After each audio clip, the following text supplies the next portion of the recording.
There is not like a time limit for this. Just please keep it reasonable. Just press the arrow, right? Yep, you can just navigate with the arrow keys or the space bar.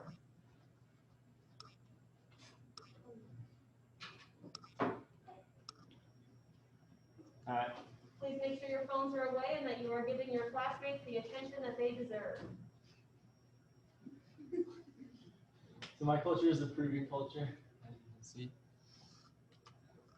So, oh, that was that's bad. But so tourism is huge in Peru. So as you can see, overall travel and tourism contributes to about 10% of the country's GDP and supports over 1 million jobs. And it's responsible for 5% of the world's GDP. And over 235 million jobs, like overall. It's important for the country's development, and it's taken a toll with this COVID-19 because things haven't been open as much, and so the economy as a whole of Peru has gone down significantly. And that's according to one of my sources I talked to from Peru. Ancient ruins is a big thing. Like I said, tourism is huge, so ancient ruins is another big thing. This is Machu Picchu, one of the most worldly known tourist attractions. And it's really cool. You can hike on one of these trails and get up to the top, and of course go through all these rings and stuff and check out those. Super cool, and nothing like it anywhere else, pretty much. So the culture in Peru, like I talked about in my language presentation, there's 3 major types of culture. There is like the pop culture, based out of like Lima and stuff, and that's the stuff you look up on YouTube and like listen to their music and stuff. And that would be more of like the pop culture, but these are the other cultures, like Quechua, which is this right here. This is the Quechua culture, and then this other one's the Aymara culture. And they just have more of a traditional, they arrived from the Inca people, the indigenous people of the Inca descent. And so they have more of a traditional way of life. So they will farm and raise alpacas and do that kind of stuff, more of a traditional sense, rather than living in the country or in the city and doing more regular, everyday, modern things. So the food in Peru is super huge, and I had no idea until just doing this research for it. But it's really like popped off this recently, and before it was kind of, I don't know, not really talked about nearly as much, but now it's definitely got the traction that it deserves, I guess you could say, because it's just so well known. People will come all over the world just to go to Lima and have some of this food. So this is a relleno, a stuffed pepper relleno, and it looks pretty good to me personally. But so they stuff things, and this over here is ceviche. I don't know if you guys have had that here, or New Mexico or San Diego or something, but that's like a seafood platter type thing, and you get to have that with like salsa and different things like that. And that's it. That's Peru. So.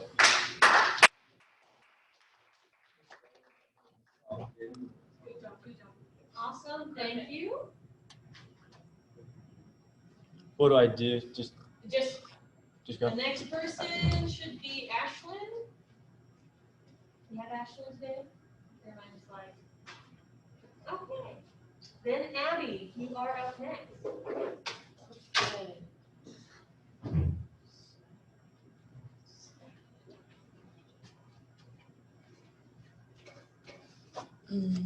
Where do I go? Just... Yours should be the next one over. You should be in St. Lucia. Yep. Oh, look at that. Okay, hi everybody. My name is Abby. I did my project on St. Lucia.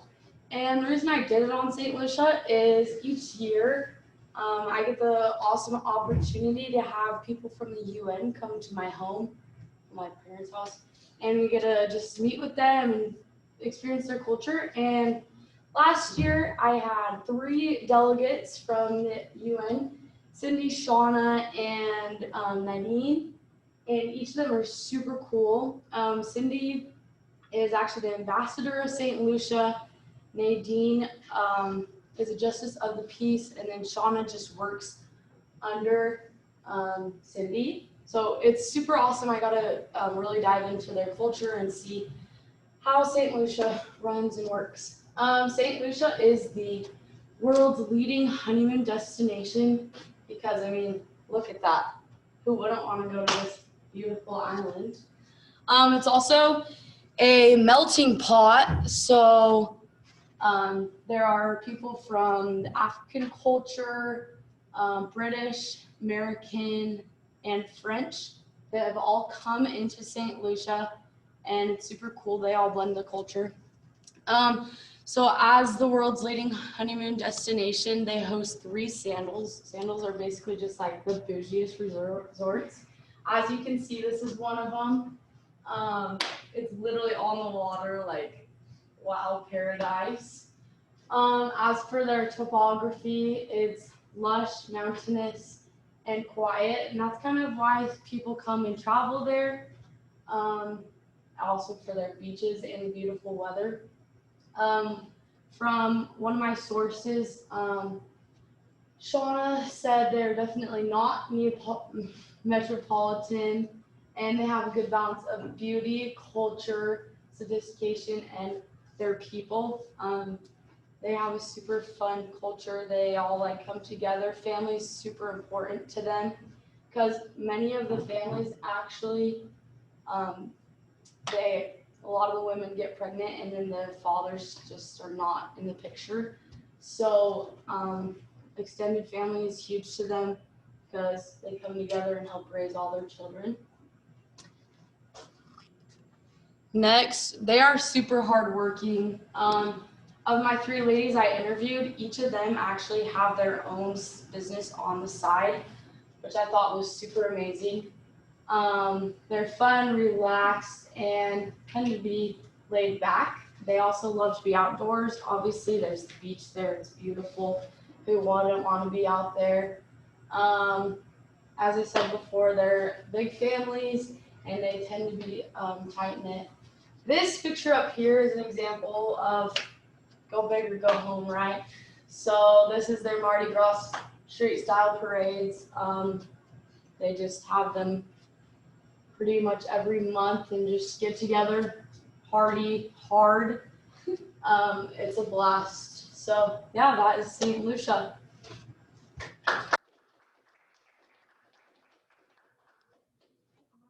Thank you. Where was it again? St. Lucia? It's in the Caribbean islands. Oh, okay. Yeah. It's so It pretty. looks like next we have Josie.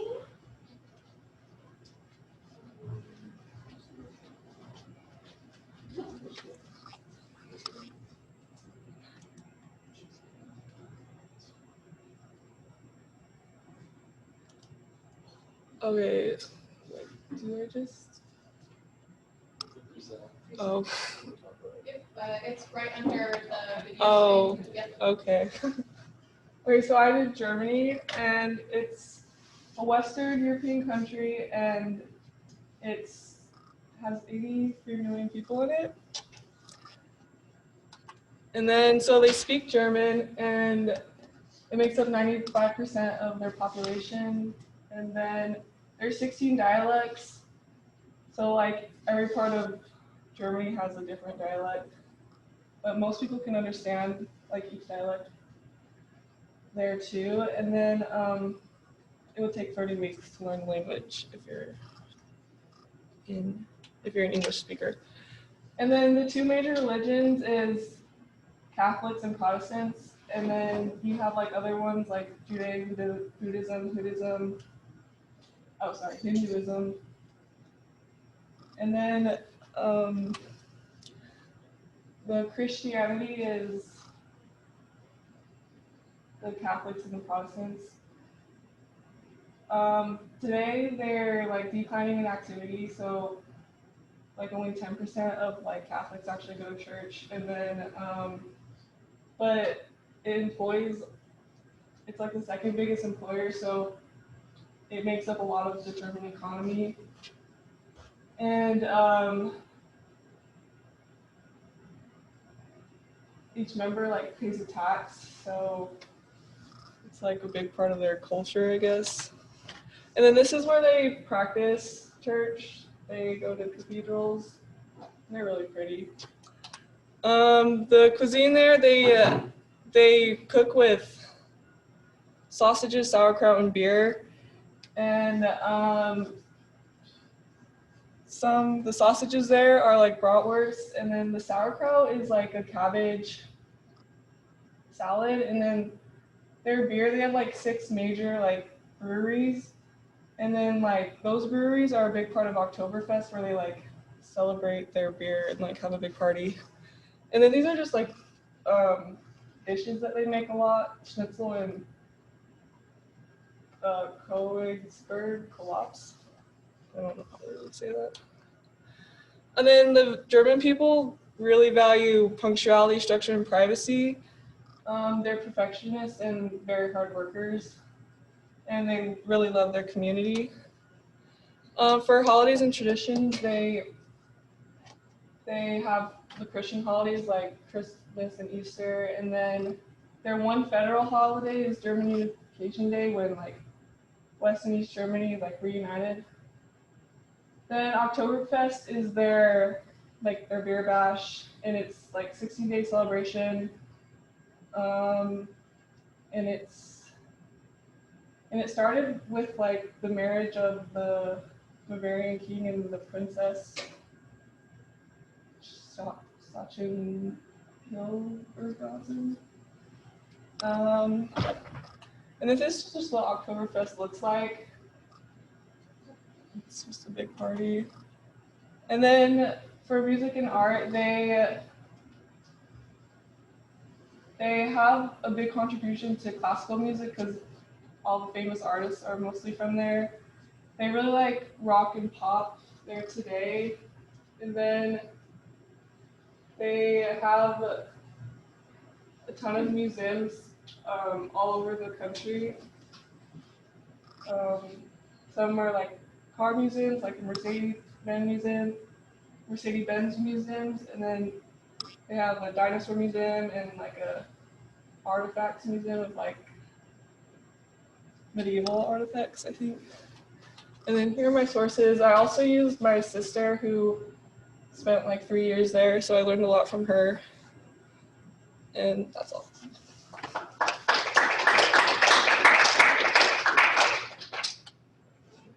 Thank you. And we have no Johan. Is Johan?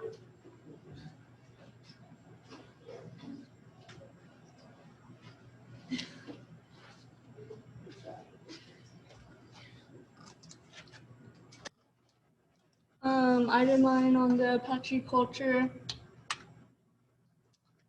They're a group of Native Americans that migrated to the United States, and their tribal members consist of about 30,000 tribal members, and they live in parts in the U.S. of like Arizona, New Mexico, and Oklahoma. They speak the Western Apache language, and there's about like 14,000 of them that speak it in Arizona. In the early ages, they were shipped to boarding schools, which forced them to learn the English language, and by 1952, 80% of them spoke English in Arizona. Some of the nonverbal communication that they use is they don't make direct eye contact with each other because they think that it's disrespectful. They have ceremonies. One of their big ones is the sunrise ceremony, and it's where they welcome a young lady into womanhood, and she receives blessings and gifts.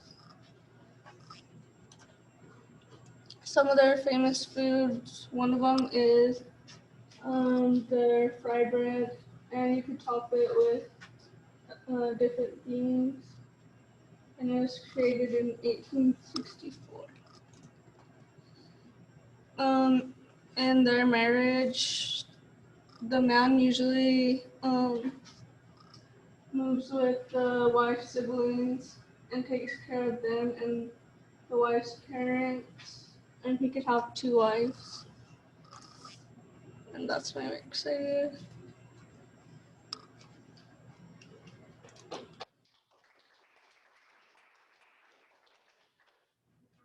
Thank you. Sabrina.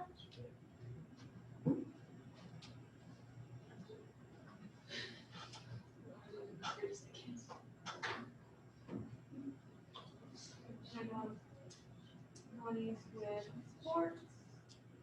Amber. Or I guess who else do I just have pulled up? Let's see. Up and down. Or Melissa?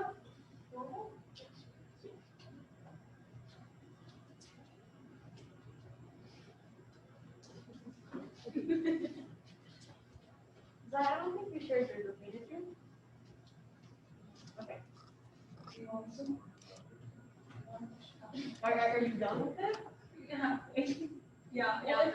I'm done.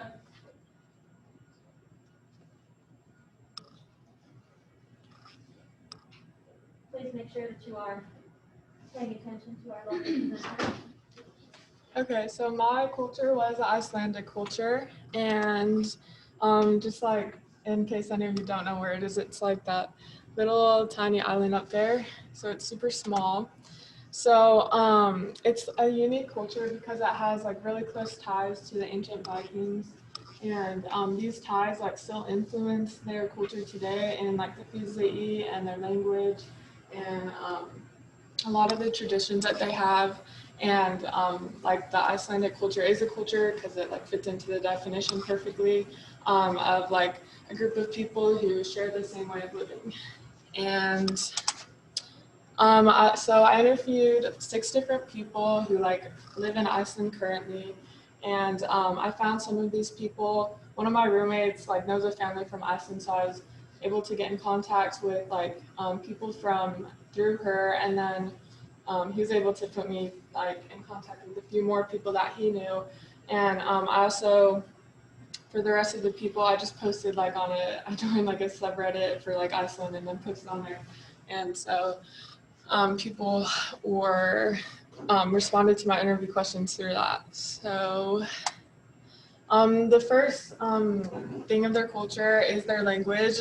So it like really resembles the old Viking language, but it also is distantly related to English, Dutch, and German. And there are about 350,000 like Icelandic speakers worldwide. There's very few people outside of Iceland who speak Icelandic, and it's actually like a very difficult language to learn. It would take about like 44 weeks for an American or like an English speaker to learn it. And something that I think is really cool is like most of the people in Iceland can speak English fluently, as well as like Dutch and stuff. But so they're really taught in their schools other languages, which I think is really cool. And then something I found when I was doing my interviews was that a lot of Icelandic slang is like a mix between English and Icelandic phrases. It's kind of like a combination of them. So food is like heavily influenced by tradition as well as like what's in season there. So a lot of Icelandic food is salty, sour, or smoked because for a lot of years Iceland was like a poor country, so a lot of their foods was just based on what they could eat and survive off of. So there's like some weird foods they eat, like traditional Icelandic foods. They don't eat them all the time, but for a lot of like holidays they will. It's like fermented chard, pickled ram's testicles, and boiled sheep heads. Those are some of the like weirdest ones. But here's just like a picture of a traditional meal. It's kind of sad, but it's what it would look like. And so their education, they really pride themselves on like they pride themselves on providing exceptional education for anyone who wants one. School is required from ages like 6 to 16, so legally you have to be in school for at least 10 years.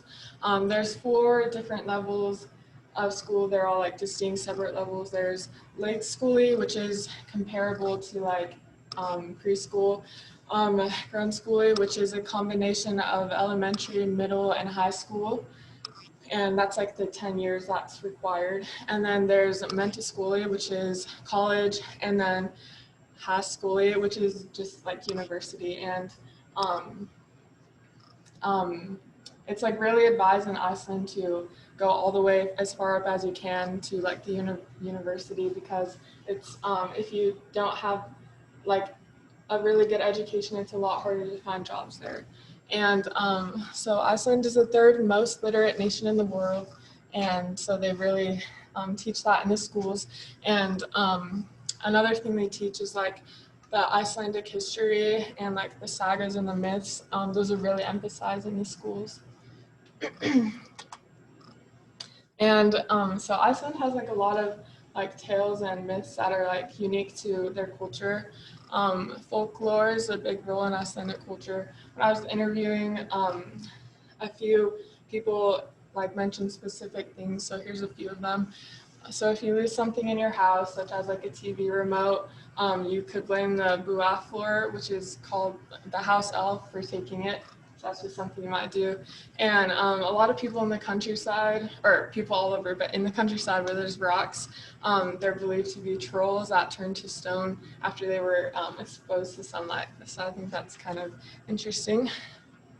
And here's just a picture of what the traditional Icelandic elves look like. And that's all I have.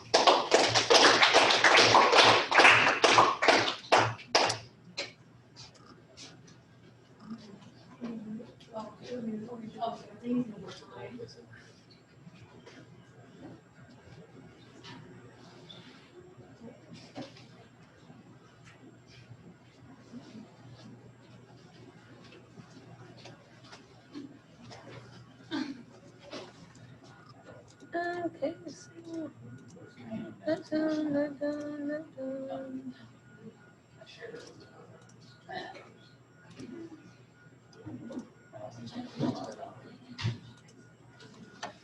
Kyler, did you want to go ahead and present?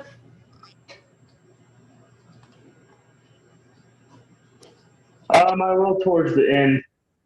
Okay. Well, we're already there alphabetically, technically. I know, we're at the ends, and then we got Brent, and then...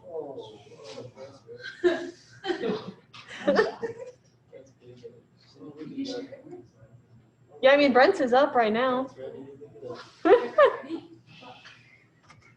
I mean, that's why everyone was supposed to be ready to go today, just so we could go through with the people that we had, and then we'll finish out on Wednesday, and then I think we have a couple...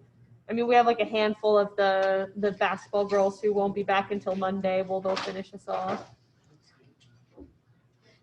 Oh, are you still working on it?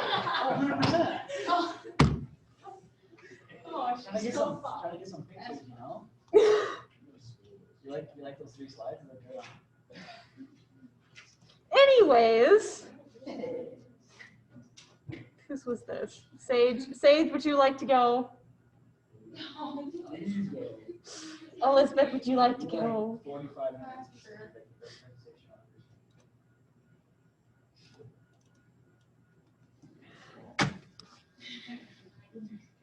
Why drive me crazy? You're the reason I have gray hairs and have to dye my hair brown. Is it just the It's athletes or is it 11 to 9 p.m. tomorrow? Where it works too. Okay, so my culture I will be explaining is the Indonesian culture. And I chose this culture because my dad actually works for Freeport, Indonesia, and lives in Indonesia for the majority of the year. And I visited there and I got to experience the culture. And I have lots of people who I can talk to about it. So How do I? Oh. So Indonesia is the world's largest group of islands with over 17,000 islands in total. Not all of these are actually inhabited by people, but it's made a lot of different islands. So it's located in Asia and is on the southeast of the main continent. There is over 270 million people, and the native people are Indonesian. There are multiple subcultures in Indonesian because there's so many islands, so each island makes up its own culture basically, and they're very different from each other. We'll be discussing them as a whole today though. So Bahasa is the native language of Indonesia. Indonesia is in second place for the country with the most languages spoken. There's thousands of languages spoken in Indonesia because each island speaks multiple languages. So Bahasa is considered a level 3 language to English speakers, and the language originated from a form of Malay, and those are some Indonesian words. And then in my interview with Indah Hadi, these are some, she said that the Indonesian language can be difficult to understand, but it follows specific rules, unlike English that kind of has exceptions. So many holidays are related to their religion, which is Islam. And Indonesians' Independence Day is August 17th, and it's celebrated like any other Independence Day. And they celebrate it with flag ceremonies in schools. So there are 6 recognized religions, and the primary religion is Islam. And the Islamic religion very strongly affects their culture because they all have morals and follow the 5 pillars of Islam and Sharia law. So this is a map of the different religions in Indonesia. So as you can see, most of it is Islamic. And then, so Indonesian food, most Indonesian food consists of white rice paired with some kinds of meat and vegetables, similar to other Asian foods.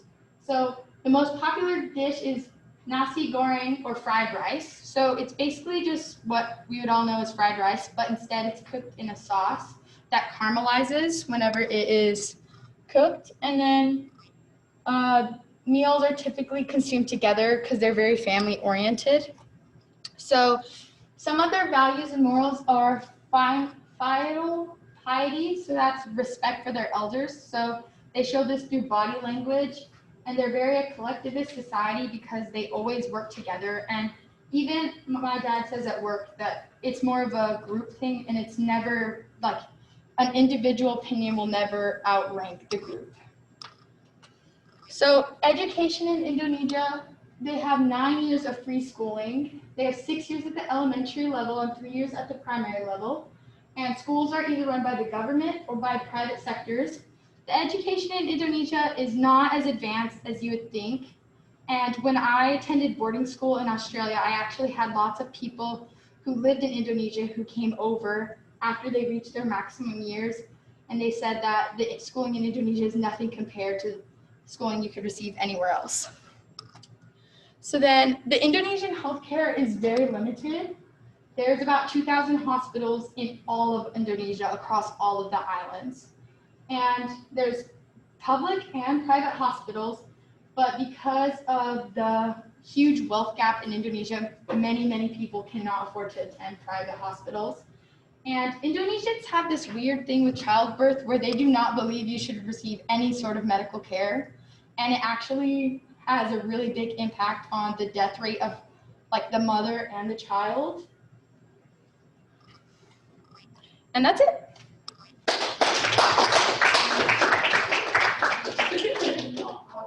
Thank you. You just sweat. Not following that. And we end on excellent though, and we'll just. Shit on that. Yeah, that was a good one. That was a good one. You need pictures, Reason. I handed you a picture, bro. Why would they make green raisins? Wait, what? Because I'm sitting here eating these grapes, right? I've seen red raisins, but I've never seen green raisins. For the first time.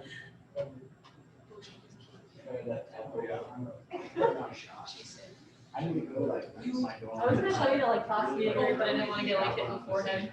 Bro, you didn't even know. Contemplate that.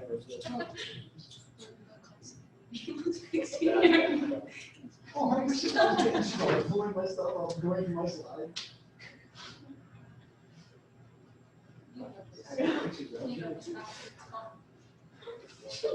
I know, I had turning last, not really last night, really nice news though. That was a great presentation.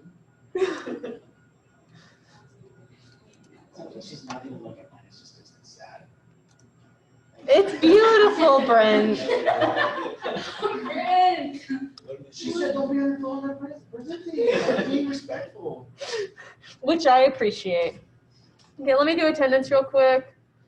Okay, so Kyler, the recording is restarted for whenever you're ready. You can share your screen now.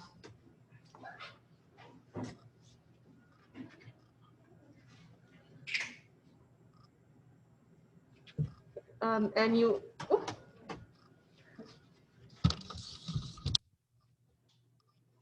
How does this?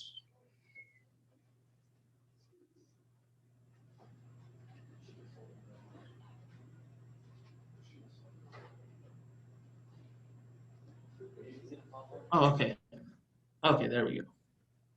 Okay, can you hear me? Yeah, we can hear you. I hear you. Yeah, sorry about that part in the middle of that. It's upside down, but anyway. Hi, my name's Kyler.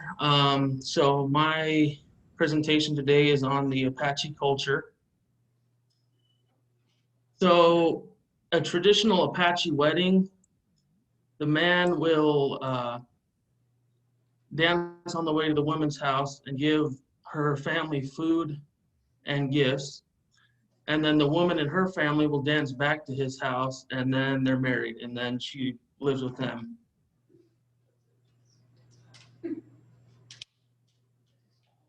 And so a traditional sunrise ceremony is a ceremony that brings a girl into womanhood. And before the dance, she is given some beads by a medicine man, and she grinds them up and puts them in her hand. And when she drops them, it's supposed to make a picture. So some people have said they've seen Jesus. Some people have said they've seen relatives that have passed on, or hearts, or mountains. And I think that's a really cool aspect of their culture. And so when she's dancing, she's supposed to be serious because it's a very serious ceremony. So crown dancers wear headpieces, and on the headpieces they have feathers, and each feather represents dance that they've been in. And since it's so sacred, when the dance is over, the crown dancers all bury their headpieces so they're never used again. So the Apaches have a lot of specific beliefs. Many of them are superstitious. Snakes and owls are bad omens. Arrowheads are supposed to protect the wearer or the person that has it, and you're not supposed to show them to other people for whatever reason. But so headpieces worn during traditional dances are supposed to help them get knowledge and keep out bad prayer. And so they believe in a nature god, a Christian god, or both. And so during a sunrise ceremony, they use grass from the side of the road, and then they use paint. They use paint, and when they paint them, they go side to side because it's the way a snake slithers through grass. So when I interviewed some of my people, I found that some of their favorite foods are the Apache burger, chow mein, and pizza. An Apache burger is fry bread, one of their traditional dishes, with a burger and all kinds of stuff just sandwiched in between it. So only about 2/3 of their population speak Apache fluently, and most of them are older people or elders. Not many of the younger kids learn to speak it these days. They listen to many different types of music. Some of these include Western, and then others are traditional, and then the rest of it's just from pop culture. The Apache's main holiday is called Indigenous Peoples Day. They also have Apache Independence Day. And they believe in many different spiritual and physical things. And so for my references, I interviewed 3 people that are from Bylis, and then the other sources I got were from Smithsonian Magazine and 2 other sources online. All right, That's all I have. Thank you.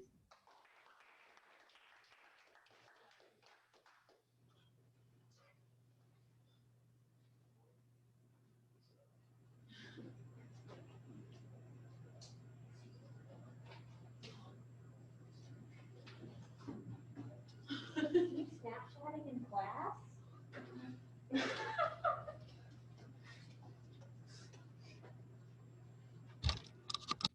Better than like the Snapchats that I've like walked through on. Who's doing the Tommy course? Caitlin, actually that might be for the other class. I had some that I got for the other class. I think I have like Gary's pulled up too. Yeah, Gary's in the Tuesday, Thursday class. So I don't know why I had that pulled up. Only Tanya's doing Hawaiian. But Johan wasn't here today to wow us. So.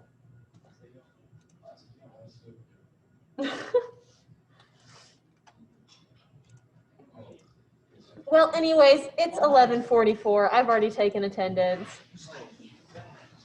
We will do Wednesday, Friday, and then finish up next Monday with some of the basketball girls who are in Lubbock.